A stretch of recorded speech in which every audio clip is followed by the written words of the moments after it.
callisuufis nan dadhabe ciisuufis hin dandeenye so xiqqoon dubbadhe waan nama dubbachuun barbaada tokko waa'ee qaalittiiti mannidha qaalitti yeroo ammaa kana jawaarfaanti guyyaa arfaffaa isaaniif nyaata nyaanne gaaffiin gaafatanis hin deebineefi gaaffiin isaan gaafatan gaaffii ifama fiftinaa kennime gaaffii baay'ee salphaa fi daqiiqaa tokko keessatti deebii argachuu danda'udha garuu tuffii ummataaf qabaniin tuffii isaan irraa qabaniif jecha hanga ammoo osoo hin deebisin hafaniirani jarri kun du'anis jiraatanis yoo jiraatan isaaniif wanni ta'a yoo jiraatan isaaniif rakkoodha yoo du'an immoo isaaniif hiikkatan jechaadha kanaaf haadha isaaniiti miti kan doorsisaa jiran haadha isaaniiti miti kan nahee fi daddafee waan jedhan kan deebisuuf haadha isaaniitti miti kan mufatan gaaffii haadha isaanii miti kan gaaffii gaafatan eessuma yookiin akaakayyuu yookiin akkoo miti gaaffii kan gaafatan warra isaanii mormu warra isaan jibbuuti mana hidhaatti isaan darbe kan gaafatan maaliif isaan harka waan jiruuf jecha kanammoo gochuun barbaadanii maaliif du'a isaanii eegu jecha miidhama isaanii maa biliqii hin jennee maan duunee yoo duutan osoo waat maalii keenyatu miidhamee hiikkanneedha kana keessa akkamitti hayyuun dhabameedhaan maana kana toon taane isaan itti cichanii garaan isaanii gubatee duunus haa duunuu kana mannaa du'u wayyaa du'anuu wayya jedhanii filatanii kana keessa abbootiin amantamaa dhabamanii kana keessa hiriyaan akkamitti dhabamee kana keessa akkamitti deemtanii haala jirutti nimne akkamitti namansiisne kan jedhu sana kaasuufi kan biraanni lammaffaan beellama mana murtii koloneel gammachuu ayyaana dhimmatti amma rakkatanii koolaapsi ta'anii yookiin kufan kanaadha jechaadha buru mana murtiitti ni dhiyaatu jaalabdii raggaasaa dabalatee jechaadha ani siyaasa isaan gaggeessaniif otoo hin taane amummaa isaanii oromummaa isaaniif har'a mana hidhaatti kan ugguramaa jiruu fi kan jiru oromoodha oromootu rakkachaa jira jechaadha mannidha oromootiin guuttame so addachuma jawaarfaa irratti argamnee hafnamoo kan jaalabdii raggaasaa faasin deemna akkam goona waliin du'u wayyamoo waliif du'u wayyaa gaaffii jedhu sana sin gaafachuufi so inni kiyya guddaan kana caalaa turuun lubbuu isaanii dhabuudha hanga ammaattis kumaatamatti kan lakkaa'aman kan rakkatan kan hidhaman kan du'an kan hojiidhaan ala ta'an kan mana hidhaatti hiraarfamaa jiran sababa warri mana hidhaa jiran kanaadha jecha gaafa isaan du'anuu akkuma Taaddee har'a walii gallee sirbinu kana akkuma Haayilee Fidaaf goota keenya jennu kana yeroo sanatti tarii diina keenya ta'uu danda'a ilaalchisaa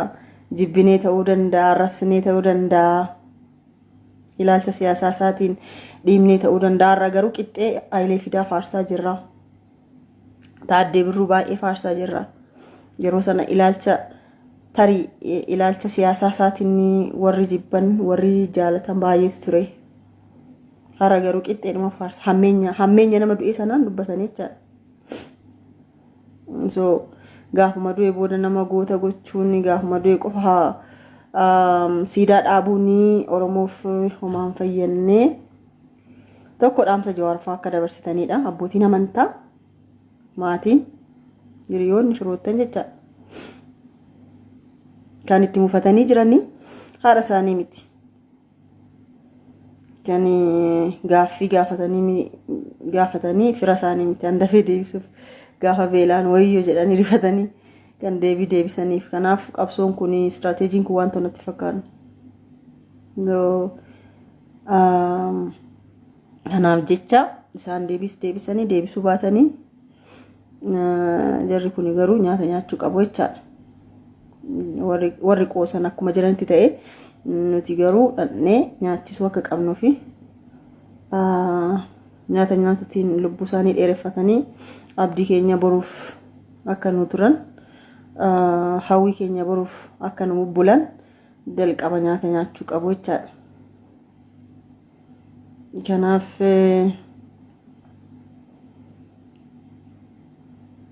akkamiin deemna akkamiin isaan amansiisna kan jedhu sanatti yaadaa buluun barbaachisaadha. Kan biraa beellama sa'aatii baay'ee haasa'uun barbaanne beellama mana murtii boru jiru dhaddachi cufaas banaas ta'uusaa wanti uummataaf ibsame hin jiru. Kana keessatti haalli ittiin adeemnu hoo maalidha kan jedhu sanadha. Kanaaf haala danda'ameen achitti argamuutiin aantummaa keenya isaa wajjin ta'uu keenya dararri isaanii darara keenya ta'uu keenya isaanitti himuun dirqamaa bira dhaabbachuun dirqamaa jechaadha. Kanaaf akkamiin goonaa kan jennu sana wanni isaa jijjiira jechaadha. Haala isaa jijjiirree akkaataatti argamnuun akkaataatti nu saaxiluu hin dandeenyen mallattoodhuma halluu keelloo qabu qabachuutiin dhannee dhaddacha sana hordofuun naamusa keenya agarsiisnee haala isaaniis ilaallee akkasitti bira dhaabbachuun barbaachisaa akka ta'e isinii dhaamufanii kan kanarraa hafe garuu ammas irra deddeebi'ee waniin jechaa jiruu fi waniin jedhaa jiru mootummaan kun yoo gurra qabaate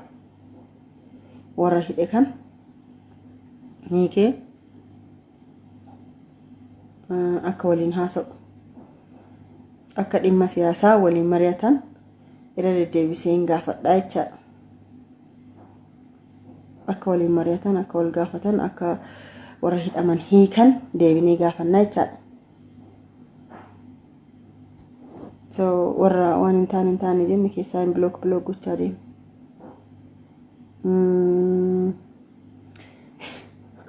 Kanuma dabarsuun barbaade dhaamsi biraa qabdanuu jiraate immoo karaa keessaatiin naa barreessuu dandeessu. Akka amantii keessaniitti garuu kadhannaan nu taasisaa. Jawaar Faanti haalamaa keessa jiru.